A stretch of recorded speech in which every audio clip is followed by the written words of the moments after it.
Hello students, मैं अमरदीप पासवान अपने channel में फिर से आपका स्वागत करता हूं। लास्ट वीडियो में हमने जाना था कि यूएनओ की स्थापना कैसे हुई और उसकी स्टार्टिंग की प्रोसेस क्या था, यानी कि प्रक्रिया क्या थी उसकी। तो हमने जाना कि जो यूएनओ है वो बाद में स्थापित किया गया और यूएनओ से पहले क्या था, लीग ऑफ नेशन था, जो कि कामयाब नहीं हो पाया। और क्यों नहीं कामयाब हो पाया? क्योंकि ये सेकेंड वर्ल्ड वॉर को नहीं रोक पाया था, जिसकी वजह से क्या हुआ, इसको हटा दिया गया और 24 अक्टूबर 1945 को क्या किया गया, यूएनओ की स्थापना की गई।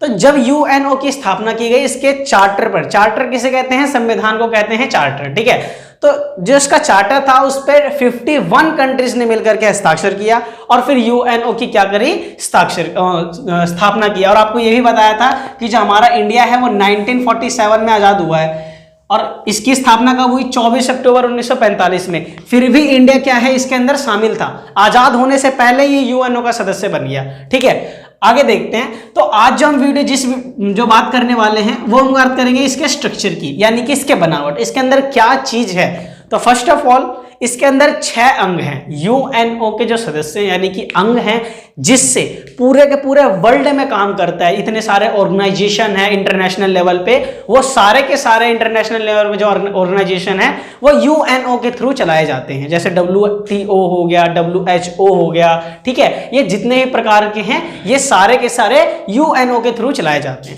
तो बेसिकली इसके अंदर क्या है कि टोटल 6 अंग हैं, ठीक है। 6 अंग में जो सबसे पहला अंग है उसको हम कहते हैं आम सभा। क्या कहते हैं? आम सभा। वीडियो के साथ बने रहिएगा, लास्ट में ये बताऊंगा कि कौन सा ऐसा अंग है जो कि स्थगित कर दिया गया 1994 में, जो कि अब वो काम सही तरीके से नहीं करता, मतलब स्थगित कर दिया गया, यानी कि रोक लगा दिया गया, ठीक है। पहले वो काम क्या करता था, एक देश हुआ करता था पलाऊ, तो अभी जब लास्ट में आऊंगा तब उसको बताऊंगा। और वीडियो के अंदर अगर चैनल में नए आए हो तो सब्सक्राइब करो, ठीक है, और शेयर जरूर करो, साथ ही साथ लाइक भी करें। तो देखिए आम सभा क्या है। आम सभा जैसे ही हमारे इंडिया के अंदर संसद होता है, ठीक है, ये 11th क्लास के लेक्चर के वीडियोस में मैंने बताया हुआ है। संसद के अंदर कौन से सदन होते हैं, एक तो होता है लोकसभा और दूसरा होता है राज्यसभा। ये 2 प्रकार की सदन होती हैं। जिस तरीके से लोकसभा के अंदर 545 मेंबर्स होते हैं और सबके सब प्रत्यक्ष रूप से आते हैं, और किसी भी प्रकार का देश के अंदर कोई कानून बनाया जाता है, अगर इंडिया के अंदर किसी प्रकार का कानून बनाया जा रहा है तो वो सभी सदस्यों से वोटिंग करा करके ही बनाई जाएगी। सेम मैंने बोला है सेम, यानी कि इंडिया को मैंने एग्जांपल दिया है। और यहां देखिए आम सभा के अंदर सेम ही जो सदस्यों की संख्या है वो 192 थी, ठीक है, जो कि 2011 में एक देश जुड़ा, उस देश का नाम था साउथ सुडान। क्या नाम था? South Sudan. और ये साउथ सुडान है वो दक्षिण अफ्रीका में है। कहां है? दक्षिण अफ्रीका में। तो दक्षिण अफ्रीका में यहां पर है इजिप्ट, इजिप्ट के बाद है लीबिया, ठीक है, और लीबिया के बाद है कौन? सूडान, और सूडान के बाद है दक्षिणी सूडान। तो यहां पे जो दक्षिणी सूडान वाला देश है, जब ये 2011 में स्वतंत्र हुआ, यानी कि जब इसको फ्रीडम मिली, इसके बाद इसने क्या करा, यूएनओ में सदस्यता ले ली। और सदस्यता लेने के बाद इसके अंदर सदस्यों की संख्या कितनी हो गई? इसके अंदर सदस्यों की संख्या होगी 193, यानी कि टोटल इसके अंदर कितने सदस्य हैं? 193 सदस्य हैं। जितने भी मेंबर जो यूएनओ के अंदर शामिल हैं वो सभी मेंबर आम सभा में बैठक करते हैं। और यदि कोई कानून बनाना होता है जो कि पूरे वर्ल्ड लेवल पे सभी कंट्रियों में लागू करना हो, तो इन सभी के साथ वोटिंग कराया जाता है। और वोटिंग का हिसाब क्या रहता है? जो वोट कराई जाती है, इस वोटिंग के अंदर, इस वोटिंग में क्या होता है, जितने भी कंट्री होते हैं सबको वोट देने का अधिकार है, यानी कि मतदान का अधिकार है यूएनओ के अंदर, कि हाँ भाई अपना वोट, अपनी बात, अपना मत रख सकते हैं। लेकिन बात क्या होती है कि अगर बहुमत मिल जाए, अगर बहुमत मिल जाए तो वो कानून हो जाएगा लागू, वो कानून हो जाएगा लागू आराम से, ठीक है। अब ये जरूरी नहीं है कि हर कोई बाध्य होता है, बाध्य मतलब होता है कि मजबूर हो जाना, ठीक है, किसी चीज के लिए। तो हर कोई वोट देने के लिए मजबूर नहीं है, वहां पे जो नहीं चाहता वो वोट ना दे। लेकिन अगर बहुमत मिल गया तो वो तो कानून लागू होना ही होना है। तो ये था भाई आम सभा। आम सभा के बाद क्या आता है, देखो, तो आम सभा जो है, आम सभा के बाद आता है हमारे पास सुरक्षा परिषद। और जो सुरक्षा परिषद, साथ साथ में नोट्स बना लेना, ठीक है, ओके। तो ये फर्स्ट अंक का हमने बात कर लिया है और दूसरे अंक की बात करते हैं। तो दूसरा जो अंग है वो है सुरक्षा परिषद। क्या है? सुरक्षा परिषद। जो सुरक्षा परिषद है ये सबसे मोस्ट इंपॉर्टेंट है। जो सुरक्षा परिषद है, मार्कर दूसरा देना, जो सुरक्षा परिषद है वो सबसे मोस्ट इंपॉर्टेंट अंग है। वो मोस्ट इंपॉर्टेंट इसीलिए बोल रहा हूं क्योंकि जो ये सुरक्षा परिषद है उस वही डिसाइड करता है कि यूएनओ का जो बजट है वो कितना रहेगा, कितना नहीं रहेगा, कौन से संगठन में कितना पैसा खर्च करना है, वो यहीं से डिसाइड होता है। डिसाइड मीन्स क्या होता है कि देखिए इसके अंदर 5 देश जो हैं वो स्थायी हैं। क्या है? स्थायी मतलब क्या है? परमानेंट सदस्य, यानी कि उसको हटाया ही नहीं जा सकता।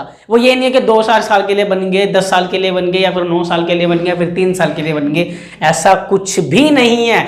ये भाई परमानेंट मेंबर हैं जो कि रहेंगे ही रहेंगे चाहे कुछ भी हो जाए। लेकिन आपने अभी देखो, बता दूं पहले, एक मैंने ट्रिक बताया था जब फर्स्ट चैप्टर कराया था कि मेरे बेस्ट फ्रेंड के पास क्या कार है, यानी कि बीएफ के पास क्या है? कार है। तो बी से हमारा बन जाता है ब्रिटेन, ठीक है, एफ से बन जाता है हमारे पास फ्रांस, और सी से बन जाता है चाइना, और ए से बन जाता है अमेरिका, ठीक है, और यहाँ आर से बन जाता है रशिया, ठीक है। तो जो रशिया है वो पहले यूएसएसआर हुआ करता था, रशिया बाद में बना। रशिया जो है वो एक अलग कंट्री कब बना? 1990 बन के बाद बना, जब सोवियत संघ का पूरी तरीके से विघटन हो गया। क्योंकि जब सेकेंड वर्ल्ड वॉर हुआ था तो यही जो दोनों देश थे, अमेरिका और सोवियत संघ, जो कि बहुत ज्यादा युद्ध स्तर पर लड़े, और सोवियत संघ को मतलब इतना बर्बाद हो गया भाई साहब, वो अपने आप को दिखाने के चक्कर में, कभी कभी देखते हो कोई कोई जो होता है ना, लड़कियां ज्यादा मेकअप लगाते हैं खूबसूरत होने के लिए, तो उसका मुंह ही बेकार हो जाता है, ठीक है। सेम इसका हाल था कि अपने आप को ज्यादा ताकतवर दिखाने के लिए क्या करा, अमेरिका से ज्यादा खूबसूरत दिखना चाहता था, बर्बाद हो गया। इसके अंदर 15 गणराज्य शामिल थे जो कि सारे के सारे टूट करके अलग हो गए हैं, ठीक है। तो अभी देखिए, अब ये सारे टूट करके अलग हो गए। अब यूएसएसआर का उत्तराधिकारी रशिया को बनाया गया था, यानी कि यूएनओ का जो सदस्यता है वो किसको दी जाएगी? रशिया को दी जाएगी। सोवियत संघ का जो उत्तराधिकारी बना वो रशिया बना, ठीक है। तो आगे देखिए, अब इसके अंदर ब्रिटेन, फ्रांस, अमेरिका और रशिया काफी आज भी हैं जो कि पावरफुल कंट्रीज में गिने जाते हैं, और अमेरिका तो सबसे बड़ा पावरफुल कंट्री तो है ही पूरे वर्ल्ड में। और ये क्या है? अमेरिका यूएनओ के रक्षा बजट में सबसे ज्यादा योगदान करता है। अपनी जीडीपी का बहुत सा हिस्सा किसमें योगदान करता है? यूएनओ के अंदर योगदान करता है, यानी कि पैसे देता है, फंड देता है। इसी तरीके से और भी कंट्रीज देते हैं, तो जो पैसे ज्यादा देगा उसकी वैल्यूएबल ज्यादा होगी। और ये सेकेंड वर्ल्ड वॉर होने के जो जीत, क्योंकि ये थे मित्र राष्ट्र में, ठीक है, ये कौन से राष्ट्र में थे? ये मित्र राष्ट्र, यानी कि ग्रुप में थे, मित्र ग्रुप में थे। तो इसको ही यूएनओ का स्थायी सदस्य बना दिया, क्योंकि इन्होंने तो यूएनओ की स्थापना करवाने में हेल्प करी थी, ठीक है। आगे देखिए, तो अब इसके अंदर है 10 अस्थायी सदस्य। सुरक्षा परिषद की बात कर रहा हूं, ये 5 सदस्य हो चुके हैं, अब है 10 अस्थायी सदस्य। 10 अस्थायी सदस्य कौन होते हैं? वे सदस्य जिनको सिर्फ और सिर्फ 2 वर्ष के लिए चुना गया। कितने वर्षों के लिए? 2 वर्ष के लिए। ये परमानेंट है, और ये कितने हैं? सिर्फ और सिर्फ 2 वर्ष के लिए, यानी कि 2 वर्ष काम करेंगे फिर चेंज हो जाएंगे, 2 वर्ष काम करेंगे फिर कोई ना कोई चेंज हो जाएगा। ऐसा होता है सुरक्षा परिषद के अंदर, और 10 अस्थायी सदस्य। इतनी बात क्लियर है, ठीक है। तो ये था हमारा सुरक्षा परिषद, ओके। सुरक्षा परिषद के बाद जो अंग है, ये दूसरा अंग था, ठीक है। अब हम बात कर रहे थे, इसे साथ ही साथ नोट करते हुए चलना, और जो बोल रहा हूं उसको ध्यान रखना, ठीक है। तो देखिए, अभी हम आगे की बात करें तो आगे जो है वो है अंतरराष्ट्रीय न्यायालय, और अंतरराष्ट्रीय न्यायालय में ज्यादा उतनी कुछ बातें हैं नहीं, और ये तीसरा अंग है, ठीक है। तो तीसरा अंग देखिए ध्यान से, क्या है? अंतरराष्ट्रीय न्यायालय। अंतरराष्ट्रीय न्यायालय, ठीक है। तो अंतरराष्ट्रीय न्यायालय की अगर हम बात करते हैं तो यह भी मोस्ट इंपोर्टेंट है। जिस तरीके से इंडिया के अंदर सुप्रीम कोर्ट होता है, जिस तरीके से इंडिया के अंदर सुप्रीम कोर्ट होता है, उसी तरीके से वर्ल्ड के लेवल पर कौन होता है? अंतरराष्ट्रीय न्यायालय होता है, ठीक है। तो अंतरराष्ट्रीय न्यायालय में 15 न्यायाधीशों को नियुक्ति की जाती है। किसको नियुक्ति की जाती, मतलब चुनाव किया जाता है 15 न्यायाधीशों की, ठीक है। कितने वर्षों के लिए भाई साहब? 9 वर्षों के लिए। कितने वर्षों के लिए? 9 वर्षों के लिए इनको नियुक्त किया जाता है। और ये नियुक्त कौन करते हैं? इसको नियुक्त किया जाता है आम सभा के द्वारा, ठीक है, और सुरक्षा परिषद के द्वारा, ठीक है। आम सभा, ठीक है, और सुरक्षा परिषद। इसमें सुरक्षा परिषद का महत्वपूर्ण भूमिका है, सुरक्षा परिषद का महत्वपूर्ण भूमिका, जो कि अभी हमने सेकंड नंबर पे पढ़ा था। अब जो सुरक्षा परिषद है, इसके सलाह पर ही न्यायाधीशों की नियुक्ति हो रही है। वो इसलिए क्योंकि जो यूएनओ है वो बिल्कुल ही परमानेंट मेंबर है। क्या है? बिल्कुल ही परमानेंट मेंबर है। क्लियर है? ठीक है, तो यह सुरक्षा परिषद का अंतरराष्ट्रीय न्यायालय था। 4 पॉइंट है आर्थिक और सामाजिक परिषद। क्या है? आर्थिक और सामाजिक परिषद। ठीक है, लास्ट वाले में जाना कि अंतरराष्ट्रीय न्यायालय के अंदर जो है वो क्या है कि 15 सदस्य है, उसको नियुक्ति की जाती है 9 वर्षों के लिए, जिसके अंदर सुरक्षा परिषद उनकी नियुक्ति करता है। ठीक है, अभी हम आर्थिक और सामाजिक परिषद की बात करें तो इसके अंदर टोटल मेंबर कितने होते हैं? इस परिषद के अंदर जो टोटल सदस्य होते हैं वो कितने होते हैं? 54 सदस्य होते हैं। कितने सदस्य होते हैं? 54 सदस्य होते हैं। और 54 सदस्य जो होते हैं वो किसके द्वारा इलेक्ट किए जाते हैं? किसके द्वारा इलेक्ट किए जाते हैं? तो ये भी सिक्योरिटी काउंसिल यानी कि सुरक्षा परिषद। भाई साहब वही सुरक्षा परिषद जो कि हमने सेकंड टाइम में पढ़ा था। ठीक है, सेकंड पॉइंट जो हमने जाना, सेकंड अंग जो जाना था, ये चौथा पढ़ रहे हैं कि जो सुरक्षा परिषद है ये और आम सभा, ठीक है, ये दोनों मिलकर ही क्या करते हैं? इन 54 सदस्यों को क्या करते हैं? इलेक्ट करते हैं, इनका चुनाव करते हैं। कितने वर्षों के लिए करते हैं? तो केवल और केवल 3 वर्षों के लिए किया जाता है। केवल 3 वर्षों के लिए किया जाता है। यहाँ पे किसका? जो 54 सदस्य होते हैं वो। ठीक है, और ये पर्यावरण संरक्षण यानी कि जो भौगोलिक स्तर के क्षेत्र होते हैं उन क्षेत्रों पर भी वो काम करते हैं। कौन? ये 54 सदस्य। इसके बाद आता है क्या? न्यासिता परिषद। क्या आता है? जो 5वां है वो है न्यासिता परिषद। ठीक है, न्यासिता परिषद। तो जो न्यायसिता परिषद है, आपको मैं बता दूं, यही वो परिषद है जो कि क्या हुआ है 1994 में। कब? 1994 में इसको स्थगित कर दिया गया। एक देश है छोटा सा, बहुत छोटा सा, पलाऊ नाम का देश है। कौन सा देश? पलाऊ बोल रहा हूं, पलाऊ। ठीक है, अगर हम इंडिया देखते हैं, ठीक है, तो इंडिया के बाद इधर क्या आता है? म्यांमार आता है। इसके बाद आगे चलते जाते तो इंडोनेशिया, मलेशिया, फिलीपींस वगैरह सारे देश आते हैं। तो जो इंडोनेशिया है वो इस प्रकार से ऐसे बना हुआ है। ठीक है, और यहाँ पे है पलाऊ।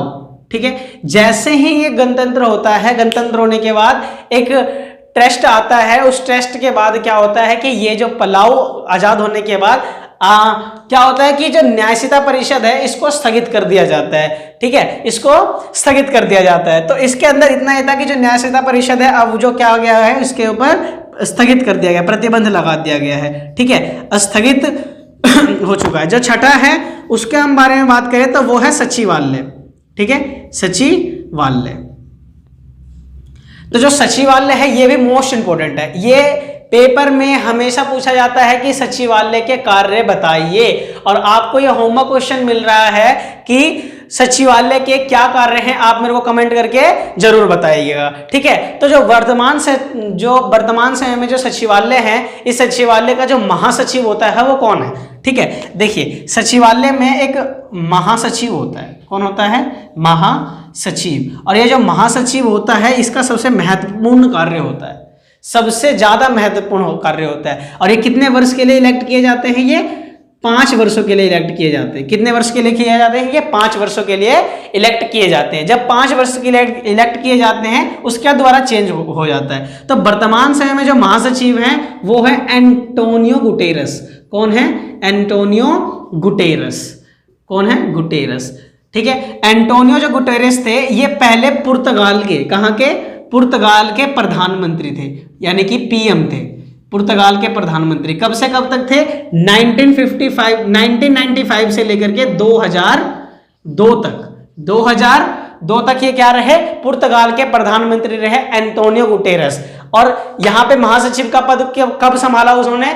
और उन्होंने महासचिव का पद संभाला, देखो 1 जनवरी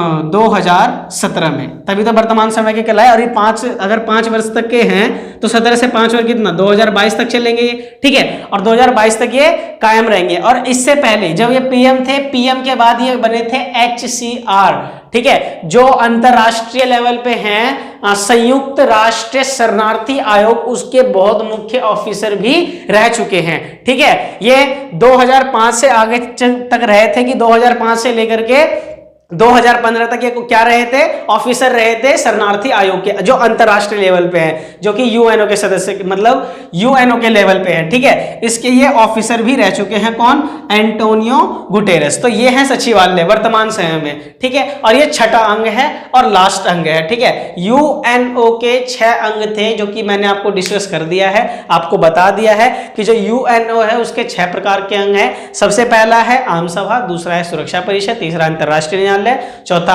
आर्थिक और न्यायिक सामाजिक परिषद, और जो 5वां है वो न्यासिता परिषद है जिसको अब स्थगित कर दिया गया है। छठा है वो है सचिवालय।